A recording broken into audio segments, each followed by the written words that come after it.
বিভিন্ন অনিয়মের অভিযোগে মানিকগঞ্জে একটি ডায়াগনস্টিক সেন্টার ও একটি বেসরকারি ক্লিনিক সিলগালা করেছে জেলা স্বাস্থ্য বিভাগ। পাশাপাশি জরিমানা করা হয়েছে ৩ বেসরকারি স্বাস্থ্যসেবা প্রতিষ্ঠানকে। দুপুরে মানিকগঞ্জ পৌর এলাকার বিভিন্ন ক্লিনিক ও ডায়াগনস্টিক সেন্টারে অভিযান চালান জেলা সিভিল সার্জন ডাক্তার আইভি ফেরদৌসের নেতৃত্বে স্বাস্থ্য বিভাগের কর্মকর্তারা। অভিযানে দারুস সালাম ডায়াগনস্টিক সেন্টার ও শুশ্রূষা হেলথ কেয়ারে লাইসেন্স নবায়ন না থাকা সহ কিছু অনিয়মের প্রমাণ পাওয়ায় প্রতিষ্ঠানটি দুটি সিলগালা করা হয়। এছাড়া ১,৬০,০০০ টাকা জরিমানা করা হয়েছে আরও ৩টি বেসরকারি স্বাস্থ্যসেবা প্রতিষ্ঠানকে।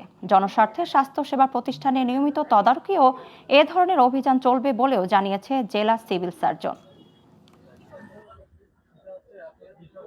আমরা এই অভিযান আসলে অব্যাহত রাখবো। মানিকগঞ্জের প্রতিটা হসপিটালে, আমি প্রাইভেট হসপিটাল সরকারির সাথে সাথে প্রাইভেট হসপিটালে যাওয়ার চেষ্টা করবো এবং মানিকগঞ্জের মানুষ যেন সুষ্ঠু সঠিক স্বাস্থ্য সেবাটা পায় সেই বিষয়ে আমরা তদারকি করবো।